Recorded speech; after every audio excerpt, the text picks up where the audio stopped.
Hi, everyone.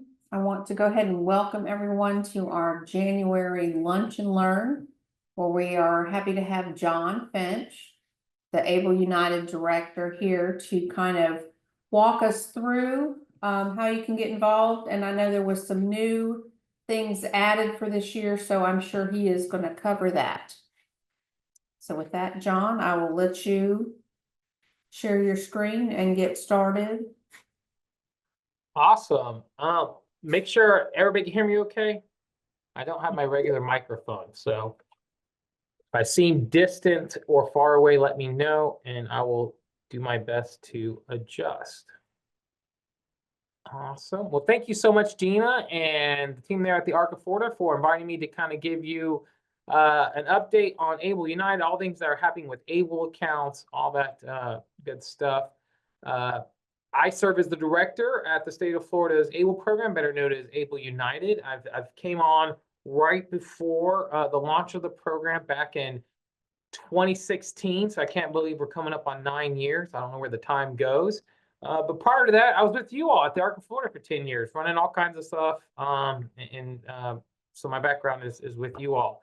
But hopefully this will give you all the tools, and bolts, the nuts and bolts about ABLE accounts, as well as highlight some of the updates about this. And if you didn't see Dana, we will be sending out this presentation. I sent her the PDF of this. This is a kind of a new format, but I'm going to take you back. We'll talk about why this program exists, how it's created here in the state of Florida.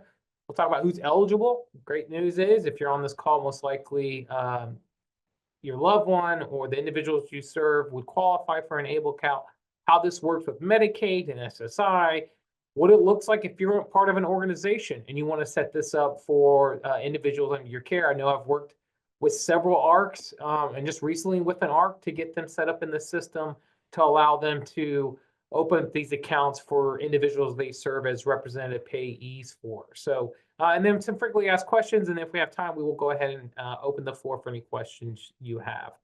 So let's talk about the history and legislation, both federally and state. So this program, the reason it exists really is because of a piece of legislation known as the Achieving a Better Life Experience Act, or ABLE Act, that passed in 2014. But its roots really started before that.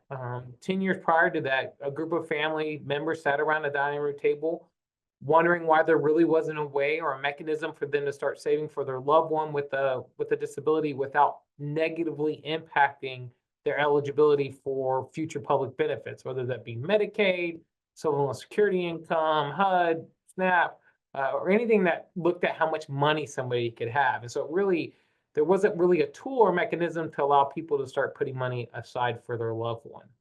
And so when we think about ABLE accounts and Able United, we have this quote, and I really like it. I think it's powerful. It's more than saving, it's investing for a better life. And really, that's the goal of these accounts, is to allow individuals, families, friends, businesses to give individuals funds without accounting as income, let those money grow, and then really utilize those funds to help them achieve a better life experience. So whether that be going on a vacation, going to the annual Arc of Florida conference, going to better stuff in their house, right? Maybe want to buy new furnishings or new clothes, or maybe just going out to the movie with friends, really to provide that kind of assistance and money that they could utilize that fund without losing their benefits. And what's cool is if you think about who this really impacts. And so although this started primarily in the Down syndrome organization, it really did, when it passed, open up to a variety of individuals with different disabilities and diagnosis. And so these are just some of our account holders. So Jen Sikora and Sean, the mom and son here in the top left. Jen was one of those advocates that met 10, 15 years ago to push this legislation. And her son, Sean, I think just celebrated his 22nd birthday, but she was our first account holder here in the state of Florida. But Alicia, on the bottom here, uses a wheelchair, and her family wanted to start putting money aside to be able to save for a wheelchair accessible vehicle because, help with transportation, and they're able to do that with an ABLE account.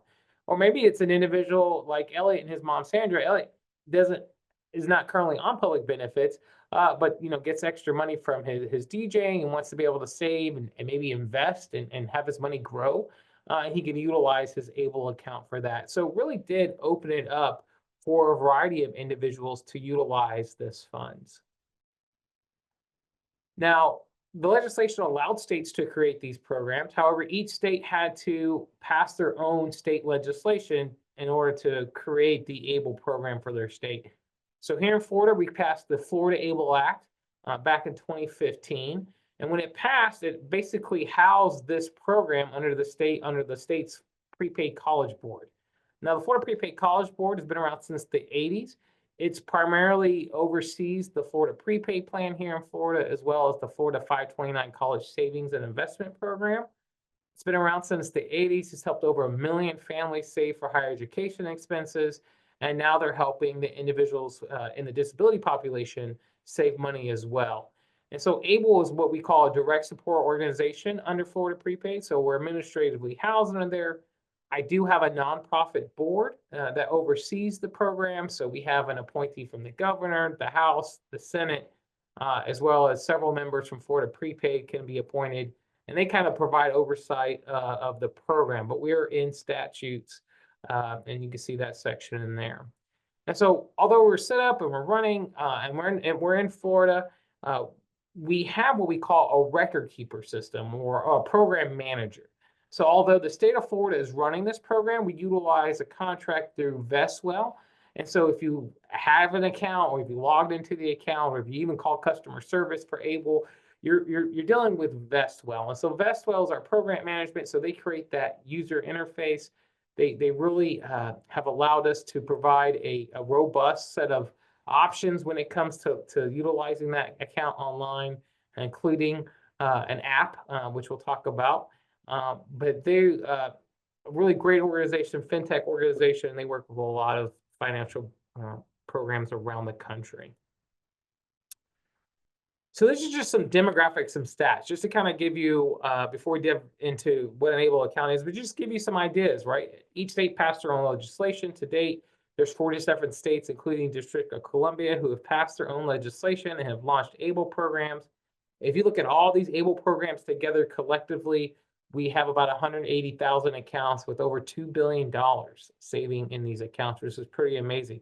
If you look at just specifically here in Florida, ABLE United Florida's program, we have a little over 12,000 enrollments, a $9,000 account balance, and we surpassed $100 million last year in assets under our management. So pretty amazing of what, think about 8 years ago, people could have more than 2,000, and collectively they've saved over 116 million just here in Florida. So pretty amazing. So that is how we're housed and set up here in the state of Florida. Any questions on the legislative piece before we actually talk about who's eligible to have this account and who can manage it? All right, I'm not seeing any, so we're gonna keep going. Feel free to interject with your questions, raise your hand, or put it in the chat, and we'll get to it. So who's eligible to actually have an ABLE account, right? So the first one is unique to Florida. Is one that if you want to enroll in Florida's program, ABLE United, you do have to be a resident of the state of Florida. And part of the reason is when we launched, we really wanted to make sure that we were successful here in the state of Florida. Also, our funding to run this program comes from the state of Florida, so we want to make sure that we're doing our best to reach Florida residents. However, some states are open for nationwide enrollment or just their residents. So Florida is just open to its residents. But the next two eligibility requirements are true for all ABLE programs. One is that the onset had to happen, the disability had to have an onset prior to age 26.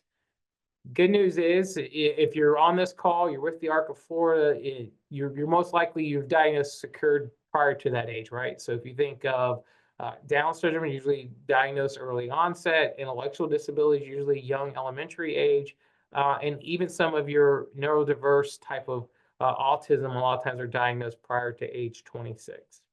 What is unique, and this is something to let you all know, this age of onset doesn't matter their current age, right? So when that disability was diagnosed, that's actually going up to age 46 next year. And so we're going to be focusing a lot more mental health, multiple sclerosis, more of the physical type of severe disabilities that most likely will become eligible at that time. And then finally, the severity, right? So not only do you have to have a diagnosis, but that disability has to be, or that diagnosis has to be severe. And so by severity, we mean they either, it's an individual receiving supplemental security income, receiving Social Security disability insurance. Maybe they worked and now they have a disability that's preventing them to work, or maybe their family has retired and now they're collecting Social Security benefits based on their parents' disability, or on their parents' retirement, but they themselves have a disability. But it has to be severe. And so if they're not on SSI or SSDI, they can self-certify saying they have a physical or mental impairment with marked and severe functional limitations. We do have a physician's form, so if that's ever in question, you can get that filled out by your primary doctor, and those should suffice. Once again, we're not collecting that information. We just tell the IRS this is how we're reporting it. And if the IRS were to ever come in and ask for that diagnosis paperwork, you should have it available to provide.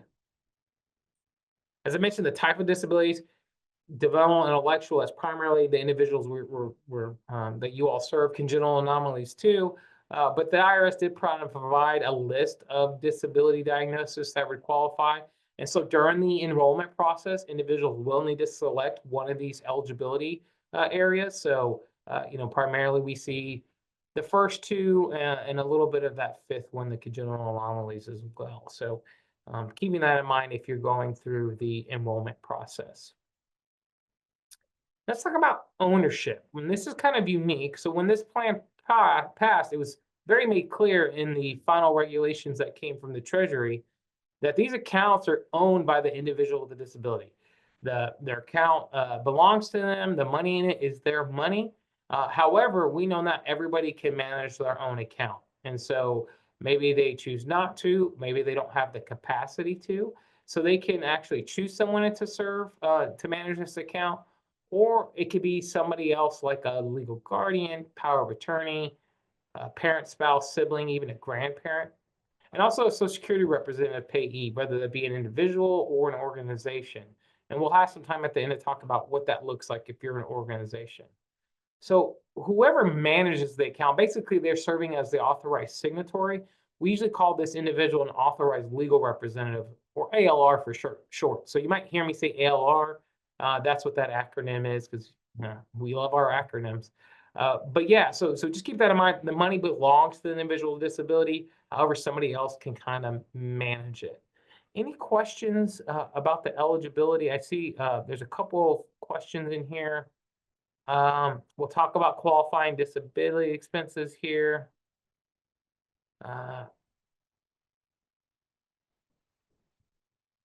And somebody had a question about the card. So yeah, when we talk about distributions on the next couple of slides, we'll tackle those questions. I don't see anything as it relates to eligibility. So let's keep on keeping on. All right, let's talk about the actual ABLE account, right? So we talked about how it's set up federally, how it passed, how it takes to create these, who's eligible to actually have an account. So how do you actually go about an enrollment? And so this process is specifically if an individual is enrolling themselves or if a family member is going to enroll on their behalf. The organizational piece is a little bit different. We'll talk about that towards the end of what it looks like for an organization to set this up. But this first thing is enrolling and managing an ABLE account is done all online. We're not tied to a bank or a credit union. And so it's not like you can go down to your local store or your local bank or credit union and say, hey, I want to open an ABLE account. They probably have no idea what you're talking about, unfortunately. So you have to go to ableunited.com. That's our website. There you would go to enroll, manage the account. It takes about 15 to 20 minutes to get started. What you will need to actually start the enrollment process, just like if you're opening up any other financial product, we're going to need some personal identifying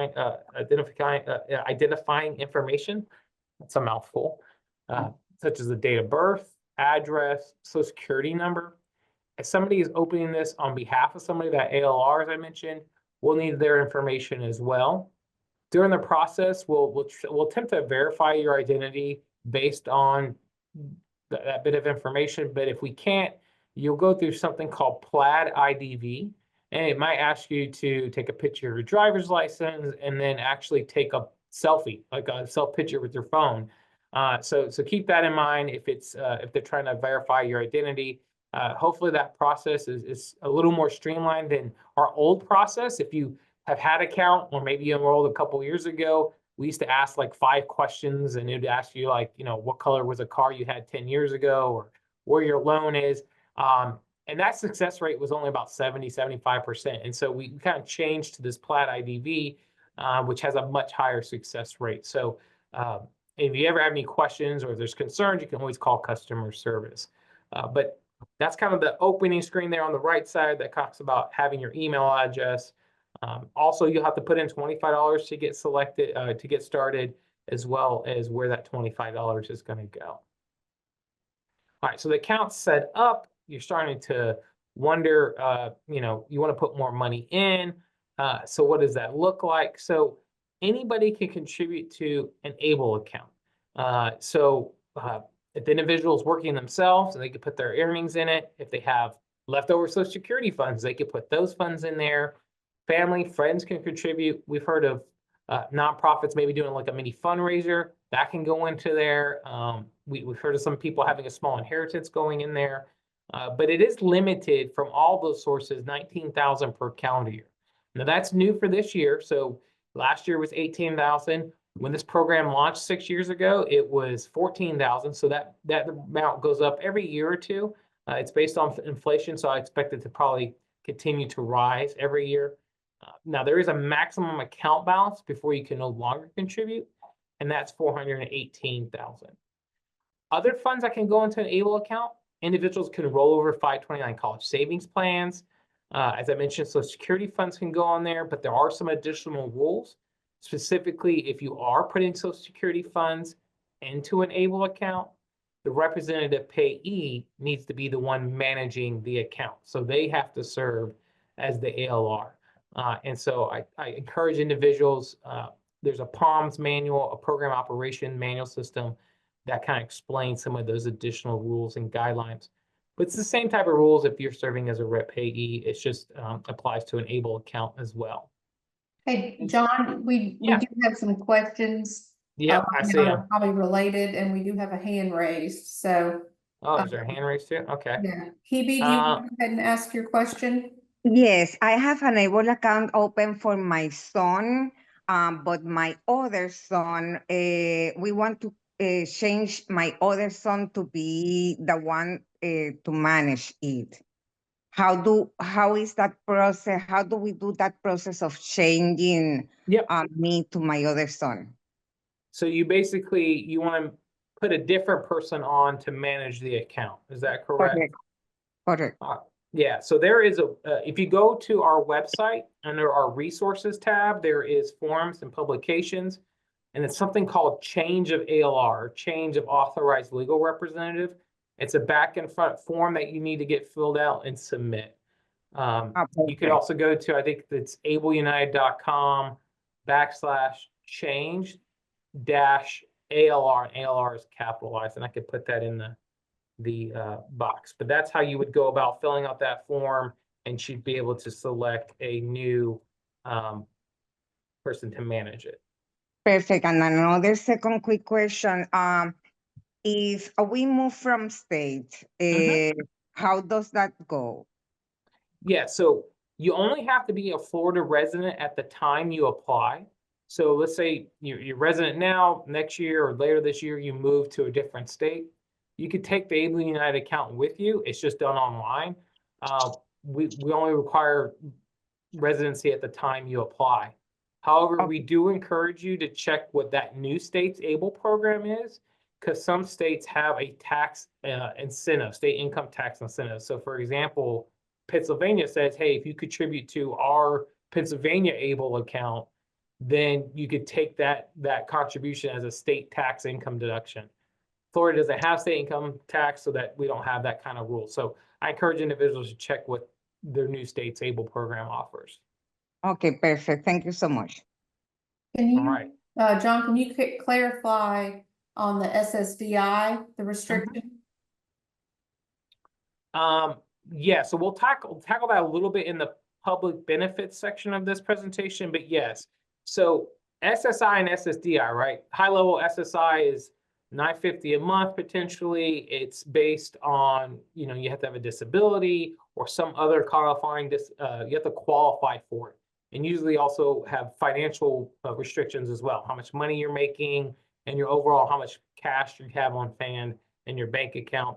If an individual is an SSDI, there is no limit. However, they may have a limit when it comes to the Medicaid side of house. So for example, if you're receiving iBudget waiver and not working, you still are restricted to $2,000, even if your SSDI is giving you $1,200, $1,300 a month. So just keeping that in mind. While an ABLE account, you can chunk that extra money into an ABLE account and not have to worry about the Medicaid $2,000 requirement. There's one question that said, I didn't know I could open an account on 43 now. Yes. So that disability diagnosis, as long as it was diagnosed prior to age 26, it does not matter your current age. So we have people in our program there in their 80s that were diagnosed as children, and they have an ABLE account. I think our average beneficiary is 36 now. And so we do have a lot of adults in our program. The Age Adjustment Act is basically when that passes and that goes live next year is, let's say you were diagnosed at 32. Maybe you're diagnosed with a mental health diagnosis. You were 42, you don't qualify under today's terms, but now you would qualify next year because that diagnosis occurred prior to your 46th birthday. So, so that's what that Age Adjustment Act does. There's a question about if we are considered an e-bank. No. So an ABLE account is an ABLE account. We're not a bank account. We're not a retirement account. We're not a Roth IRA or savings account. Any of those other types of account. ABLE account is unique, and we're under our own federal guides and rules and regulations. And so literally it's called 529A. So if you go search for 529A under the IRS code, you'll see where 529s are set up. We're actually right after 529, which are college savings plans. And so we're not considered an e-bank or a bank. The question when verifying, is a medical letter the only item you required? So once again, we require that you select that you are eligible. We don't require you to submit any of that documentation to us. And then the final question is, what are the grounds to close accounts? And then I'm going to skip that next one until we get to the public benefit part. But you can close an account at any reason at any reason. There may be some tax implications, which we'll talk about if you close an account, and we'll tackle that. But I'm going to keep going if that's all right with you, Dina, because I think there's several questions we'll get to as we go along that will be answered. All right. Other contributions I talked about, if a beneficiary is working, they can put their income in here. Let's say they're working and, family's able to put $19,000 a year in. Maybe they have a special needs trust or something else is funding that $19,000. Well, if they're working and not saving for retirement through a work-sponsored retirement plan, they could actually contribute an additional $15,000. So keep that in mind if that is a circumstance you are under. Sorry about that. All right, so you're putting money into the ABLE account, right? Where is it actually going? And so there's a couple of places. When you go through the initial enrollment process and you contribute that $25, you're kind of setting up an allocation. And what those different options you could choose from, there's basically 8 different options, and we'll tackle them one by one. One is the FDIC savings fund. What this is you're investing into a FDIC account. It's not like a savings or a checking account. It's just a savings fund. It has FDIC insurance. It earns a small interest rate every month. It fluctuates depending on what the treasury rate is. Right now, I think it's about 3.5%. And that interest will get deposited each month. It won't count as income to you. It would just, and it won't count towards the contribution limit. But that's a small earnings you receive. So that's the first one. The next 3 most popular options we have are our pre-designed portfolios. So let's say you want to actually invest this money into some very broad-based mutual fund type products. We have a conservative, moderate, and growth. Now, these investment products are color coordinated. So the conservative is made up of a U.S. bond fund, a U.S. stock fund, an international stock fund, and the money market fund that we offer. And then as the more you go, those are risk-based. So if you notice, the moderate and the growth, you're investing more in the U.S. stock fund. But they're pre-designed to kind of give you a robust set of diversified across the different fund options we offer. Alternatively, you can create your own investment product. So maybe you say, hey, I want to save some money in the FDIC savings fund, but I also want to invest. So you have the option to choose the FDIC, the pre-designed portfolios, or the actual individual funds themselves. So as I mentioned, those pre-designed portfolios are made up of a U.S. bond, U.S. stock fund, an international stock fund, or a money market fund. And you can choose to just invest in one of those if you want to. Now, when you set that initial allocations with that $25 deposit, any new money you put in will follow that setup. You could change that allocation model when you log into your account. So keep that in mind if you're expecting money to come in from other sources. Now, money that's coming into the program, you get to pick and choose where you want it to go. Money that's already invested in the program. So let's say put $5,000 in at the beginning of this year. Come February, I'm like, hey, I don't want it all to be in the FDIC savings fund. Maybe I want to put some in the investment. You can move that money around in your account already, but you're only limited to do that twice per calendar year. So keep that in mind if you want to move funds around. All right, let's talk about taking money out. All right, any spenders on the line? Just me? Any other spenders? There we go. I know there's some people out there. So let's say you're ready to actually spend the money in the ABLE account. Well, how does that work? How do you get money out of it, right? Since you're not getting, we don't offer a checkbook. We don't offer a debit card. We do have a prepaid card, which I'll talk about. But the fastest way to get money out of your account is through an ACH. An ACH is an electronic clearinghouse transfer to a connected bank account. So basically, you're moving money from the ABLE account to a bank account. That ABLE account, we're going to send it to clearing. It's going to get cleared, and then they're going to transfer that over to your connected bank account. That takes 2 to 3 business days, and that's probably the number one complaint we hear from individuals is, they're expecting this to be like a bank account where, hey, I can go to an ATM and take money out today, or I can request money and get it, next day.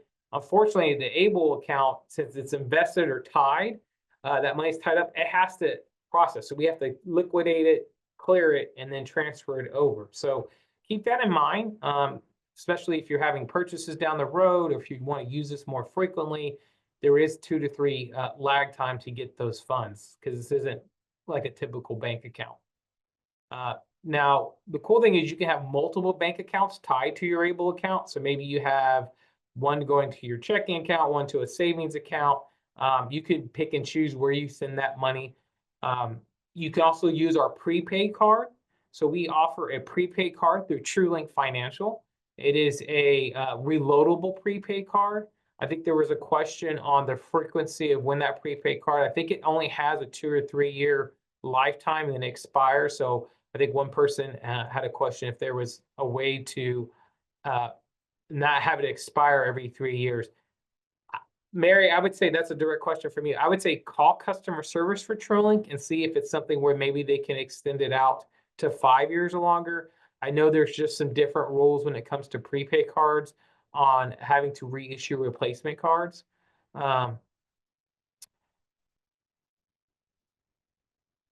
And once again, I think your specific questions, you would have to call the TrueLink when it comes to that. Specifically, she was asking about, the lag time between getting the new card and being able to use it. But the prepaid card's great. It provides flexibility. It's a Visa prepaid card, so you load it up. It takes 2 to 3 days for that money to transfer over to your prepaid card, but then it allows you the flexibility to use that Visa card anywhere it's accepted. So just keep that in mind. The other alternative to get money out of the account is request a check. And now that takes a little bit longer because not only does it have that 2 to 3 clearing time, it also has to go through the mail process, which could take 5 to 7 days or longer. And to request a check, you go online, log to your account under the transactions tab. You can say, hey, I want to send the check to this third party or to yourself, verify that make sure all the information's right. You can even preview what the check looks like, and then you can send it. The great thing is regardless if you're doing a ACH, prepaid, or check request, when you withdraw funds from the account, the earnings part of that is tax-free as long as you use it for qualified disability expenses. We always recommend that you keep that documentation on what you're utilizing those funds for, not for us, but for the IRS and the Social Security Administration if they were to ask for it. And on the next slide, we'll talk about what you can actually use the funds for. Before that, one person had a question about the contributions. Yeah, so when an individual contributes to somebody's ABLE account, it's considered a completed gift, right? So it's not like I'm giving income to them. However, if the individual is working themselves and they're earning a paycheck and they say, hey, I want my paycheck directly deposited into my ABLE account, that's still going to count as income for that individual. So it's not like a pre-tax or post-tax type of account, for example, like an IRA or 401k, where it's taking out a part of your paycheck and it's getting, pre-tax, it's lowering your tax burden. No, this is post-tax dollars that are going into this account. So they're already have taxed on it. Now, when it enters the account, from there, it can grow tax-free. So just think that in mind. Yes, you could put your money from your paycheck. That will still count as income. But if I were to contribute to your ABLE account or some other third party that's not your employer, that would be considered a completed gift.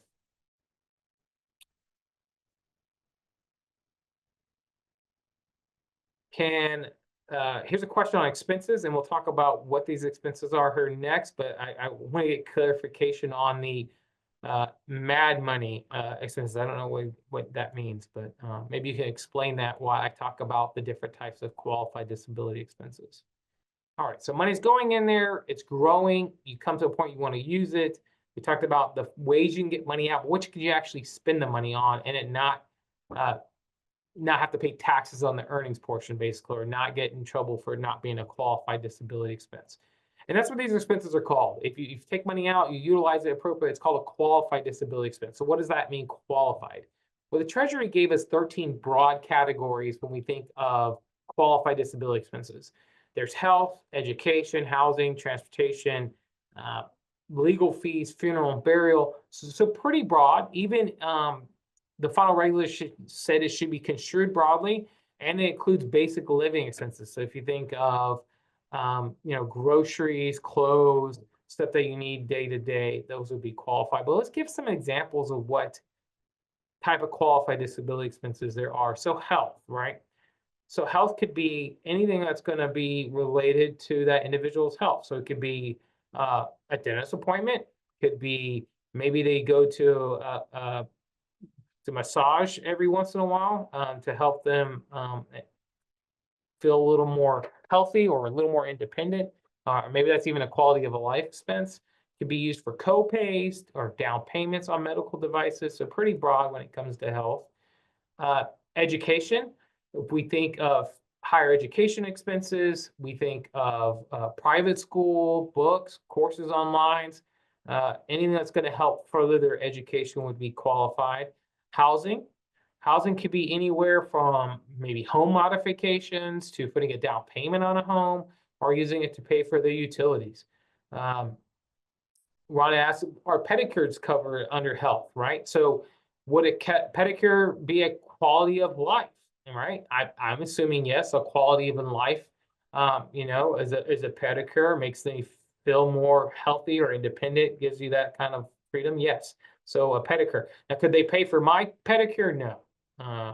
So keep that in mind. Can't pay for somebody else's pedicure, but for themselves, yeah, that could be a quality of life assessment or expense.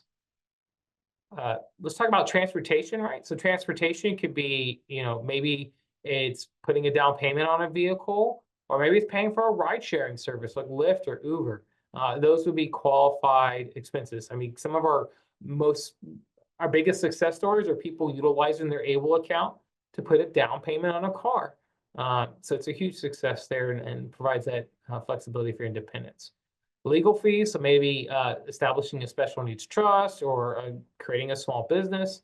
Assistive technology, so that could be anywhere from wheelchairs or home, those types of devices. Could be assistive technology if you think of iPads or stuff like that. It could even be saved for end of life expenses like funeral and burial. And then finally, the Treasury said other, outside of them saying, hey, basic living expenses would be qualified. They only provided one example, unfortunately. And that one example is, let's say somebody had a cell phone and a cell phone plan because it provided them a little more independence. Guess what? That would be a qualified disability expense. Usually when we talk to the IRS, or the times I've tried to talk to the IRS, Social Security, they usually say what would be not qualified or is giving the funds away, right? So you can't just go and buy everybody gifts because it's not benefiting the individual with a disability.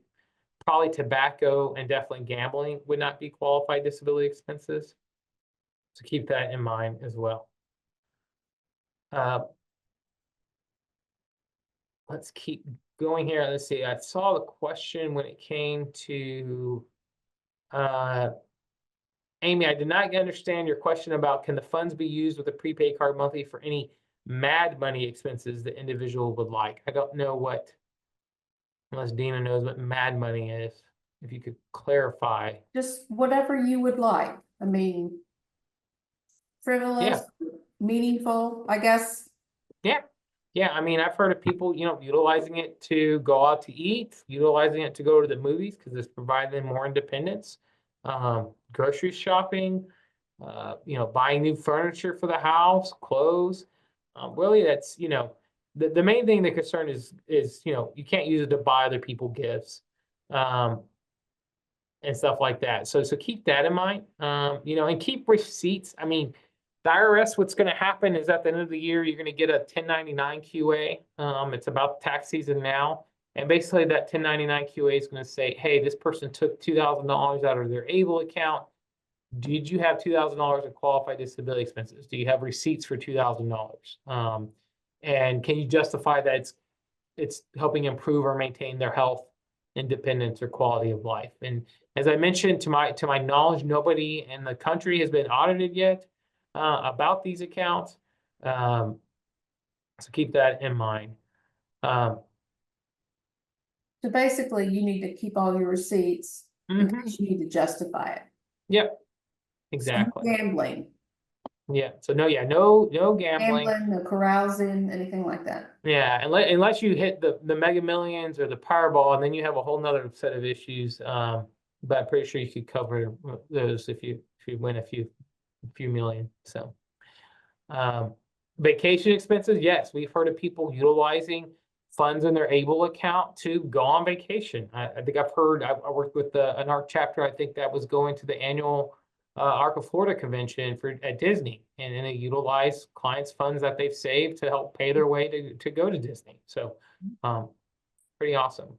What about paying for a caregiver, right? So that's health, right? If you need a caregiver to assist you to go on a vacation or to do other things, then yes, that would be the reason they're there. Is you couldn't go if they didn't come, right? So that would be a qualified disability expense. Now, paying for the whole family to go, probably not, right? You're not like, hey, I'm paying for 5 caregivers and myself. Unless you're that medically complex, most likely that's not going to be a qualified disability expense. We try to make this the best value for Floridians, so it's free to enroll. There's no maintenance fee or check fee request. If you do want the optional fees, I'll let you know about the optional fee. So that paper statement fee, that's actually going up to $20. So keep that in mind. If you want paper statements, you can just get it online for free, and then you don't have to worry about paying that fee. And our prepaid card does charge $250 per month on the balance of that prepaid card balance. So keep that in mind. Question about illegal fees for a ladybird deed that puts the resident and the beneficiary's name covered. Once again, I can't answer specifically that legal question, as I don't know, right? Because when you think of legal fees, if you're using the funds and it's somehow that whatever legal process you're going through is going to be benefiting the individual with the disability. So for example, if it's something where, hey, we're setting this up so if my parents die, I can have the house and I don't have to worry about any kind of Medicaid issues, then yeah, I think that would be an accessible, but please consult a legal or financial advisor about your unique needs. All right, let's keep going. We're talking a little bit more about public benefits because we get a lot of questions here specifically as it relates to Medicaid. So Medicaid, if you're on the iBudget waiver, that's a Medicaid waiver program. There's also state Medicaid that helps pay for a robust set of health services. And so if you're on that, there's usually some rules, income, how much money you have on hand, and then also you have to meet the eligibility requirements for those programs. But generally, when it comes to ABLE accounts, funds in the ABLE account or even taken out of it are disregarded when determining eligibility for Medicaid. Now, the question became, though, is what happens if the individual passes away? Does the state come in and take all the money? And so the answer is no. So Medicaid cannot file a claim directly onto an ABLE account. Typically, what is happening is after all outstanding qualified disability expenses are paid, then the leftover funds, if there's any, would go to the beneficiary's estate. Their estate may be subject to Medicaid recovery if they're over the age of 55 and don't have a spouse or other conditions. So keep that in mind. If you have an ABLE account or you're overseeing these ABLE accounts for individuals over 55, making sure that you have hundreds and hundreds of thousands of dollars in it, you probably want to start looking at expensing those if they're on Medicaid because, I'm assuming funeral and burial is not going to cost $200,000. And so, if the state could make a claim on their estate. So keep that in mind. If individual approaches 55 or older, utilizing these funds to help improve their life while they're living, right? Because that's really the goal of these accounts is not to build wealth, but to be utilized to help them have a more meaningful life while they're here. The other program we touch a lot on is supplemental security income. So that's provides a cash need basis for to help pay for basic housing needs.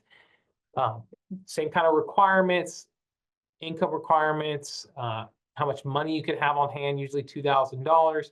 Generally, funds taken out of the ABLE account or in the ABLE account are disregarded as for when determining SSI eligibility. So this is a big one. This is typically the $2,000 limit we see for a lot of individuals on SSI. The great thing is they can chunk that extra money into an ABLE account and allow them to keep their full SSI. I do encourage individuals to check out that Social Security POMS manual online that talks about ABLE accounts because there are some additional rules that they have. The two biggest ones when it comes to SSI is the $100,000 rule. I actually had a call with an individual earlier this week where they were concerned that their ABLE account was over $100,000 and that their SSI would be impacted. Come to find out, we believe they were on SSDI because SSDI, that's an earned benefit and they don't have a resource limit. Now, for SSI purposes, though, that $950 a month check or so, the first $100,000 doesn't count as a resource. Anything above that would count towards that $2,000 limit. It could cost somebody's SSI to be suspended, so keep that in mind. The other big rule, it may or may not apply to you depending on your living arrangement or the housing arrangement for your loved one with a disability, is that if they're using this account to pay for housing-related expenses, you just have to make sure you pay that in the same month of withdrawal or have the ABLE account pay it directly. So for example, let's say you took out money today and you're going to hold on that money until February to pay for February's rent. Well, if I take the money out today, February 3rd, I spent it on a housing related expense. So I paid my utility bill, or pay my mortgage or my rent. Guess what? That's going to count as a housing related expense. And if you're on SSI, that will count, that amount you took out and pay for housing will count as a resource at the beginning of February. So just make sure that you pay housing directly out of the ABLE account to that third party check. Or if you do make a withdrawal, just pay that housing the same month as the withdrawal. And then once again, there are also a lot more rules when it comes to rep payees. assisting individuals with their ABLE account. And there's a whole PALMS manual that has to deal specifically with ABLE accounts and rep payee. So definitely research that if you find yourself in that situation. All right, see, I'm doing pretty good on time. I don't see any other additional questions I haven't answered. If I haven't answered your question, I apologize. Let's talk about organizations real fast. I'm assuming hopefully some of you on here are with one of the ARCs or family, or maybe your family member is part of the ARC, and they may serve as a rep payee. So what does that look like? So the final regulations kind of allowed us to say organizations can set these accounts up for individuals with disabilities. They do have to somehow serve in a capacity of some kind of authoritative role, right? So maybe they serve as guardian, power of attorney, but the most prevalent way we see is organizations serving as representative payee for Social Security Administration. And what has happened is organizations are, as the SSI goes up, or maybe the SSDI payment increases, well, guess what hasn't increased? The limit for SSI is still $2,000. So you get $950 a month. If it's only a couple $100 extra each month that you're saving, you'll hit $2,000 pretty quickly. And so what organizations can do is set these up and then be able to manage multiple individuals' accounts under one login. Typically, that process, there are some things you have to do. You have to set up a controlling officer, some agent. We'll have to know about your organization setup. You have to provide some details to confirm that your organization exists here in Florida. The great thing is it does simplify the process once you're set up as an organization. If somebody leaves your organization and you need to add a new agent, or if there's people that change positions, it's easy and more flexible to allow multiple agents or change agents out than it is if you set this up under an individual account. Other benefits of you setting this up as an organization is asset management. So this, once again, allows people that are serving as rep payee organizations, and they're constantly worried about hitting that $2,000 limit. It's a great place to dump excess resources. I know our friends at Disability Rights Florida, who's been doing a lot of the Social Security audits, I get calls probably once a week from our organization saying, "Hey, we realize that you're over asset. You need to get that taken care of. Call John with Able United." And so we see that quite a bit.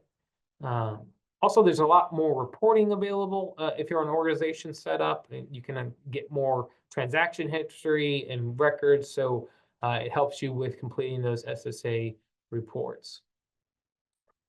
To get started, as I mentioned, we'll need to know about your organization. We'll also ask you that you enroll at least one individual. There's some documentation that you have to upload and verify. This is a link. If you actually click on it in the PDF that's hopefully going to be passed out, you can actually go to the online enrollment process to begin it. Things to consider, though, if you are an organization when setting this up, is who's going to be managing this account. So who's your primary agent that's handling the day-to-day? Who are your kind of your secondary agents if they're if that person's out sick? Do you make this strictly an FDIC savings program, or do you look at trying to invest? We've seen a range. Primarily, we see people put the FDIC product, but we see a couple organizations using a conservative or the money market fund. What's the process of getting money out, right? How does that look like? Who makes that call on when a client can access funds in their ABLE account? And what does that process look like? How does it roll into some other things that you're involved with, like person-centered planning? So maybe they really want to save for a trip, or maybe they really want to go to the movies more frequently. Well, an ABLE account would be a great way to utilize funds out of that account to help pay for that. And then also, what does it look like for receiving outside funds into an ABLE account? That's not on here, but it's something I just thought of. So maybe, you have an involved family and they say, hey, we want to give them an extra $100 a month so they can get more food or go out more or get more clothes or whatever the case may be. Well, they technically could put that money into an ABLE account to allow them more access to money in an account against them. And then also, what is the process for when the beneficiary dies? So that's something to keep in mind. If an individual passes away, and you have an ABLE account that has a balance still, somebody's going to have to open an estate in order to get these funds out. And so is it a family member? Is it the next of kin? Because the process is these accounts will remain open until we get some kind of notification on withdrawing all the funds and sending it to the estate. So keep that in mind if you're an organization as well. You know, and sometimes if individuals move to a different organization and that person's not set up to be an organization at LR, there can be some confusion there. I'm dealing with an account right now that has happened. And so what Social Security Administration says, hey, if it's Social Security funds that are in this ABLE account, then send it back to Social Security. But there could be some issues with that. So it's just things to consider. And once again, you can always schedule a meeting with me and we can discuss more. But the cool thing is, like I mentioned, if you had multiple accounts you're overseeing, you would get a dashboard similar to this, which would show all the different accounts, and you can access each individually and filter it and however you need to. If you haven't had your question answered yet, I apologize, but go ahead. If there's any other questions, put that in, but I'll do some frequently asked questions, and in our last couple of minutes, we'll open the floor. We already talked about what happens if the beneficiary passes away. You know, you can still use it to pay those outstanding qualified expenses. So funeral and burial, they had outstanding bills that can be paid. Once that happens, if there's any leftover money, it would need to go to their estate. And then there could be a state Medicaid recovery. So just keep that in mind. There is a way to put a successor designated beneficiary, but they have to be a sibling who also qualifies for ABLE at this time. So keep that in mind. That may be applicable to you. Talked about what happens if you move out of the state. You can take this account with you. However, that new state may have some unique tax benefits, so check that out. This question came up, you know, is this a qualified disability expense? Is that qualified disability expense? That's probably our number 2 question. We usually tell individuals, hey, the internal revenue said to be construed broadly, but basically, you know, is it helping them improve or maintain their health, independence, or quality of life? That's kind of the gold standard. If you can justify it for that, Social Security will ask if you take money out of the ABLE account and you're sitting on it, and you know you're over the $2,000 asset limit. They're going to say, hey, we saw you took that money out of ABLE account and you're sitting on it. What is it going to be used for? As long as it's not for housing, they shouldn't have an issue and they'll note it. So just keep that in mind, though, if you are on SSI. We don't have too much time to talk about trust. That's something we get a lot. ABLE account is not a trust. It can work alongside a special needs trust. Basically, ABLE accounts offer you an additional financial tool in your financial tool belt. ABLE account, and special needs trust, has the same idea of being able to protect assets and resources so people can maintain their eligibility for government benefits like Medicaid. But we're totally 2 different things, 2 different sections of IRS code. ABLE can be used a little more broadly for expenses. Trust can hold a lot more money, though. There's different kinds of trust. There's first party, where it's the individual's money. First party trusts have mandatory paybacks on death, so keep that in mind. But there's also third party trusts, which are the kinds that family sets up or other individuals set up during the lifetime, and it's usually funded when an individual passes or has a lot of more money, and that provides additional flexibility on how it's used. But regardless, the trust does require an attorney to set up, while an ABLE account doesn't. So that's high level. I always encourage individuals to talk to a legal or financial advisor. Finally, now's your chance to put your questions in. But connect with us. ableunited.com has a ton of information and resources. There's a contact page where maybe you want to have a one-on-one consultation with me. You can do that there. Also, our customer services available Monday through Friday, 9 to 6. They can answer a lot of your questions as well. Or you can just shoot me an email, john.finch@ableunited.com, and we'll get back to you that way. But Dina, that was a lot.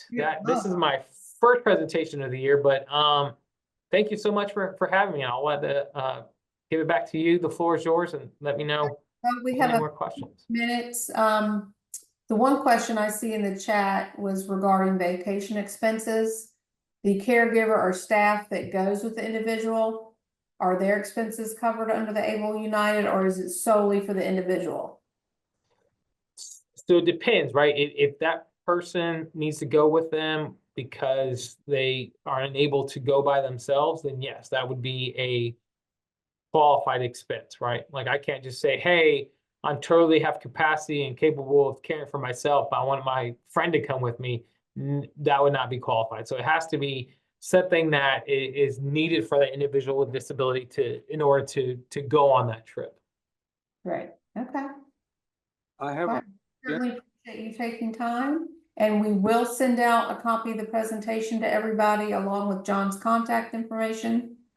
And I think I heard somebody have a question. Yeah. I'm sorry, Dina. question, I'm still needing some clarification on, our daughter gets SSDI, Mhm. no other source of income. So can she have over $2,000 in her account or not? Are you talking about in a regular bank account? Yes. So it depends if she's on Medicaid or not, because SSDI, they don't care how much money you have. It's the Medicaid issue that people run in with SSDI, where if they're on Medicaid, their Medicaid may restrict how much money they can have on hand. Well, how do we find that out then? You would have to talk to, depending on who your Medicaid provider is, or if you're on the iBudget waiver, it really just depends on, because there's a laundry list of Medicaid programs. So can't see this, but this is a list I have of the different types of Medicaid programs we have here in the state of Florida. So I couldn't be able to tell you which one you're on, but typically most all of them have resource limits of some sort. She's on the iBudget. Our daughter is on the iBudget waiver. Okay. So that's typically 2,000 unless she's working and not, if she's working, she No. could qualify for the working persons with disabilities, which allows her to have more than that. No, she's not working. So bottom So line, it's 2,000. 2,000 is her limit to have. Correct. So with SSDI, because she's probably getting more than 950, you could deposit any of those excess funds into the ABLE account so it doesn't impact her iBudget waiver. Okay, so if we put it, the extra amount into her, so, okay, all right, think I got it. So if it's in the ABLE account and not in her regular banking account, doesn't go over 2,000, we're okay. Correct. Okay, thank you. You're welcome. All right, if we don't have anything else, we'll close it. And again, thanks, John, for joining. Thanks, Dan. I appreciate it.